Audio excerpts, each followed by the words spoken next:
अब equation of line हमने Y axis के स्लोप के टर्म, इंटरसेप्ट के टर्म में और स्लोप एम या ग्रेडियंट एम के टर्म में निकाला। उसके बाद हमने निकाला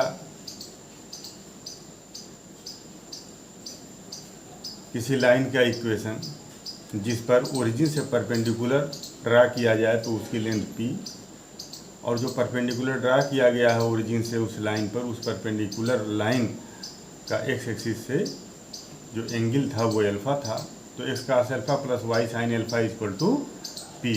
उसके बाद हमने एक इक्वेशन ड्राइव किया जो किसी एक पॉइंट से होकर के पास, गिवन पॉइंट से होकर पास हो रहा है, तो वो निकल करके आया y minus y one equal to m x minus x two. इसके बाद हम जा रहे हैं निकालने equation of line passing through two given point. तो ये दोनों गिवन पॉइंट हैं, ये ए और बी, ये लाइन पी और क्यू ए और बी से होकर के मान लीजिए पास हो रही है। तो ए का कोऑर्डिनेट x1 y1 है, तो ये x1 हुआ और ये डिस्टेंस y1 हुआ। बी का कोऑर्डिनेट x2 y2 है, तो ये डिस्टेंस x2 और ये डिस्टेंस y2 हुआ। मान लीजिए ये पॉइंट P है, एक्स वाई का कोऑर्डिनेट है, तो ये डिस्टेंस x हो जाएगा और ये डिस्टेंस y हो जाएगा। तो अब ये let P Q be a line, ये P और Q एक लाइन है ज्वाइनिंग टू पॉइंट, या पासिंग टू पॉइंट लिखें, passing through point, passing through point A and B. ए का कोऑर्डिनेट यहाँ लिख लें x1 y1 and b x2 y2। ये इस पॉइंट से होकर के ये पास हो रहा है, तो इसको हमको इक्वेशन लिखना बनाना है ये। और कोई दूसरा पॉइंट मान लीजिए P है, let other point P other point B, other point B P x y. इसी लाइन पर ये P एक्स वाई है। तो इस लाइन पर तीन पॉइंट हैं, एक P है, एक B है, एक A है। तो हमको x1 y1 x2 y2 और xy के टर्म में इस लाइन का इक्वेशन हमको निकालना है। अब यहाँ से देखिए एक परपेंडिकुलर यहाँ से ड्रा कर दिया गया है, A से ON पर परपेंडिकुलर लाइन ड्रा किया गया है AL। तो AL परपेंडिकुलर टू OX पर ये परपेंडिकुलर ड्रा किया गया है। और फिर उसके बाद BM एक परपेंडिकुलर ड्रा किया गया है, ये भी OX पर। और PM ये भी परपेंडिकुलर ड्रा किया गया है OX पर। और इसके बाद AT जो है परपेंडिकुलर ड्रा किया गया है PN पर, ये PN पर ड्रा किया गया है। तो ये तो कंस्ट्रक्शन हुए। अब इसके बाद देखिए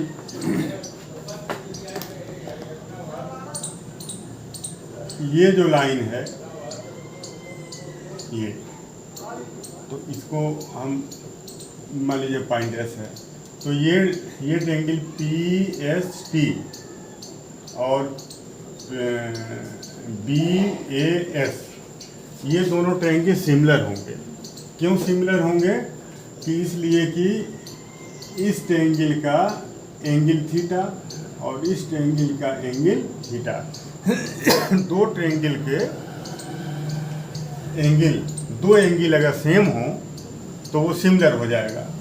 तो इस ट्रायंगल का ये एंगल 90 डिग्री और इस ट्रायंगल का ये एंगल 90 डिग्री। तो इस ट्रायंगल और इस ट्रायंगल के दो एंगल बराबर हैं, तो तीसरा आपने वो अंडरस्टूड है कि वो भी बराबर होगा, तो ये दोनों सिमिलर हो जाएंगे। तो यहाँ हम लिखें कि ट्रायंगल ATP ट्रायंगल ATP और ट्रायंगल, दूसरा ट्रायंगल क्या है? दूसरा ट्रायंगल होगा ASB एस बी, ये ट्रायंगल जो होंगे वो सिमिलर होंगे। तो जब ये सिमिलर होंगे तो इसके करस्पॉन्डिंग पार्ट का रेशियो इक्वल होगा। दो सिमिलर ट्रायंगल के करस्पॉन्डिंग पार्ट का जो रेशियो होता है वो इक्वल होता है। तो आइए देखें यहाँ से इसको सॉल्व किया जाए। इसको सॉल्व करते हैं। तो ए टी देखिए यहाँ A T upon A S, बड़े वाले ट्रायंगल का ये साइड और छोटे वाले ट्रायंगल का ये करस्पॉन्डिंग साइड हुआ। तो A T upon A S ये इक्वल टू हो जाएगा बड़े वाले का ये साइड और अपन छोटे वाले का ये corresponding side, P T upon T T upon B S, P T upon B S, P T upon B S. अब ए टी देखिए, ए टी किसके बराबर है? ए टी यहाँ देखिए, ए टी देखिए, ए टी किसके इक्वल देखते हैं? A T equal to N L, ये और ये बराबर होंगे तो ये L N, A T L N के इक्वल है, ठीक। और ए एस किसके इक्वल है? देखिए ए एस ये एल एम की, ये दोनों इक्वल होंगे, एल एम। अब इसका अब ए एस और ए टी ये जो वैल्यू है यहाँ पर हम पुट कर दें तो ए टी के जगह लिख दें एल एन और अपान ए एस के जगह लिख दें एल एम। ये इक्वल टू पी टी, देखिए पी टी क्या है? ये पी है और ये टी है। ये जो पी टी है ये डिस्टेंस, इस पूरे डिस्टेंस में से इस डिस्टेंस को माइनस कर दीजिएगा तो पी टी आ जाएगा। तो P N minus N T, P N minus P N minus T N upon L M. देखिए एल, ये देखिए एल यहाँ है, L L M, L M का डिस्टेंस बी एस लिखना है, बी एस, अभी ये बी एस बाकी है तो बी एस देख लीजिए, बी और ये एस, ये बी एस इक्वल टू हो जाएगा B M minus S M, B M minus S M. तो B M minus S M हो जाएगा ये। तो अब यहाँ एल एन के बारे में देखिए, ये एल एन ये एल है और ये एन है। तो एल एन इक्वल टू हो जाएगा इस पूरे में से इसको माइनस कर देंगे तो एल एन आ जाएगा, मतलब O N minus O L, O M minus O L, ये एल एन हो गया। और एल एम देखें, एल एम, तो एल एम इक्वल टू होगा O M minus O L, O M minus O L. इस पूरे में से इसको माइनस कर दीजिएगा तो एल एम आ जाएगा। तो O M minus O L, O M minus O L, ये L N, L N, L N O N minus ये ओ एन है, सॉरी ये ओ एन है, एल एम ये O N minus O L, ठीक है। ये equal to P N, P N, P N और माइनस टी एन, और टी एन ए एल के इक्वल है तो यहाँ पर ए एल लिख दें और अपान बी एम, देखिए बी एम, और B M equal to B S minus S M, और एस एम ए एल के इक्वल है तो एस एम के जगह भी लिख दें B M minus S M के जगह ए एल लिख दें। T N equal to S M, T N equal to S M equal to A L. ठीक ना, टी एन देख लीजिए, T N equal to S M equal to A L.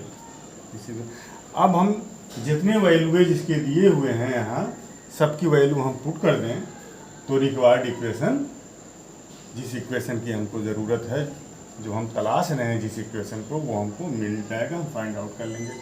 O N देखिए यहाँ पर सब कुछ यहाँ पर दिया हुआ है। ओ एन यहाँ देखिए ओ एन एक्स है ना, ओ एन कितना है, ये ओ एन की लेंथ एक्स है। O N equal to X और O M equal to S two और ओ एल इक्वल टू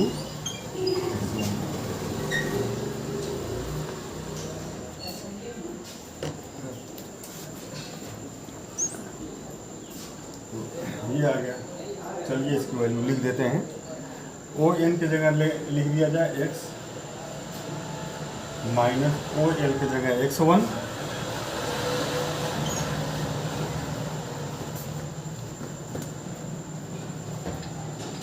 और अपन ओ एम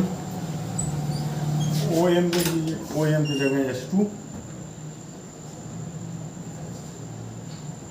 माइनस ओ एल की जगह x1, ये x1 equal to P N देखिए, पी एन एक्स वाई है तो यहाँ लिखें y minus A L y one है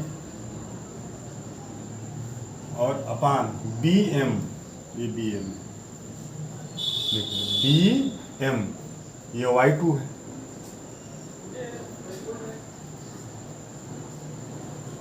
y two minus A L y one है, वाई वन। तो अब यहाँ देखिए y minus y one, y minus y one equal to ये इधर आएगा, y माइनस वाई वन, इसको आप यहीं रहने दीजिए और इसको जब आप इधर लेकर के आएंगे तो ये न्यूमरेटर है तो ये डिनोमिनेटर बन जाएगा ये, ठीक। तो ये हो जाएगा x माइनस एक्स वन और ये इक्वल के दूसरी साइड जाएगा तो ये डिनोमिनेटर बन जाएगा, न्यूमरेटर बन जाएगा। यहाँ डिनोमिनेटर है, इक्वल के इधर जाएगा तो न्यूमरेटर बन जाएगा, तो ये ऊपर हो जाएगा ये। तो y2 माइनस वाई वन और अपान x2 माइनस x1, ये रिक्वायर्ड इक्वेशन है, ये रिक्वायर्ड इक्वेशन है। y minus y one equal to y2 minus y one upon x2 minus x1 bracket में x माइनस x1, ये रिक्वायर्ड इक्वेशन है।